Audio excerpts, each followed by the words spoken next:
It's an election year here in the United States, and that means lies, propaganda, misinformation, and disinformation are running amok. And there's one story that recently has gone viral. This is an allegation that Tucker Carlson has been placed on a Ukrainian hit list.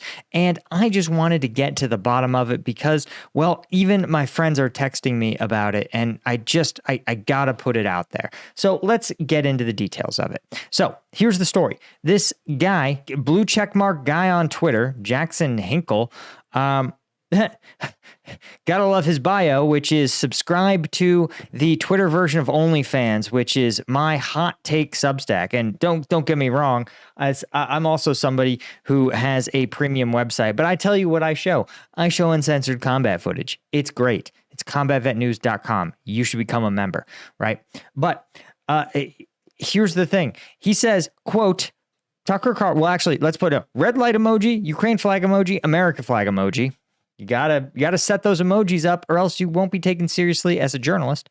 Tucker Carlson, he says, has been placed on the Ukrainian government's Myrotovets kill list.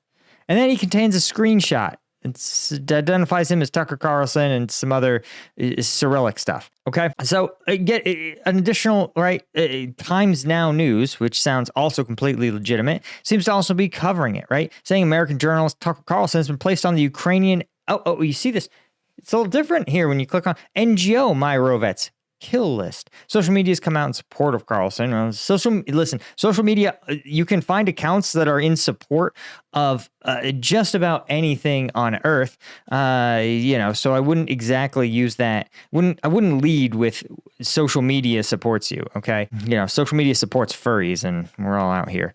But of course, when you look into the actual story and who is Myrovets, right? So here's the thing, pointing out this tweet, 2.2 million views, guys, in just about 12 hours, 2,000 comments, 7,000 retweets, and 26,000 likes. So definitely going viral here. But when we look up Myrovets is, it's referred to as an NGO. Even calling it an NGO seems pretty generous.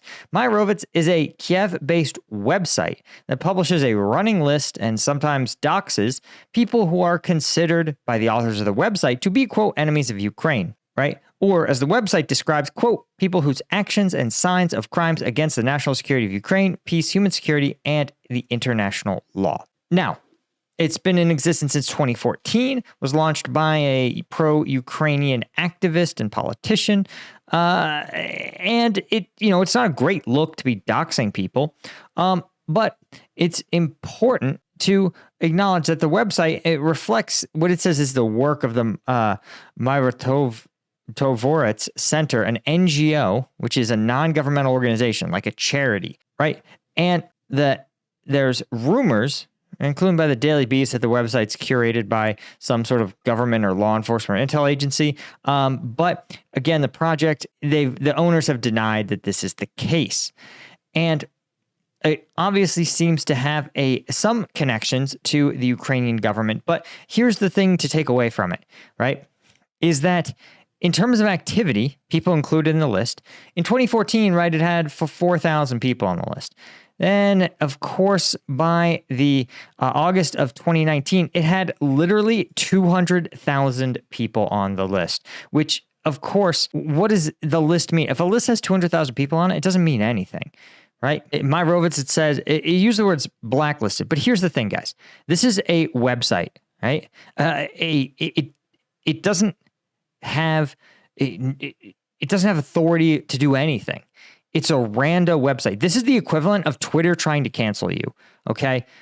Like, if the Ukrainian government is perfectly capable of assassinating people. They have done it, right? They've gone after Russian mill bloggers. They've certainly gone after a lot of Russian generals. They can reach out and touch someone like Gerasimov, who's disappeared since he was hit by that Ukrainian airstrike. They definitely could go after you, right? But instead, they put 200,000 people on this naughty list. And that's what this is. This is a website of someone that some figure, some basement dweller, is listing as a naughty list, a cancel list of, whoever is offended Ukraine. And trust me, if it's 200,000 people, the answer is probably that you can do just about anything. Right? It says the most complete database contains residents of the Crimean Peninsula. So it's probably something like that. Literally everybody that's like set foot in Crimea. And so I point this out because this is part of a move to sort of to create more extremist opinions about the situation in Ukraine, right? And I point this out because the Russian influence operations themselves are also trying to drive a wedge into this polarizing issue. And for a lot of pro-Ukrainian members of the public, right, especially on the American right, part of Russia's goal is to get instead of take an issue that currently is supported by both political parties, which is, hey, Ukraine got invaded by a geopolitical rival of the United States. We should probably help them repel that invasion, right? That's something that Republicans, Democrats, right, left, center, everybody can kind of agree on. Russia's goal is to turn this into another partisan issue, right? Turn it into something like BLM protests or the COVID vaccine, something where the feelings are really strong, they're super partisan, and people will fight about it, like a lot. And the goal, of course, is to use that fighting to diminish the likelihood that Ukraine actually receives aid. And bear in mind, as we've pointed out in other videos, that because Ukraine receives so little aid, it's increasingly struggling to repel Russian advances. So a lot of people, remember, a year ago, people were balking at giving aid to Ukraine because it was dangerous, too escalatory. Russia would be backed into a corner. And now it turns out that aid was actually the minimum aid necessary to preserve a stalemate and to continue to grind out the Russian military without having to actually sacrifice any U.S. soldiers. So, bear in mind, when people talk about too much Ukraine aid or something like that, just look at the battlefield, right? And when you see a story that frames Ukrainians or the Ukrainian government as being a boogeyman, right? Like a kill list. Like, dude, imagine having do you think the CIA has a published kill list? Like, no, you find out you're on the kill list when the bullet goes through your window, right? When your coffee tastes extra almondy, like that's how you find out you've been on someone's kill list, all right?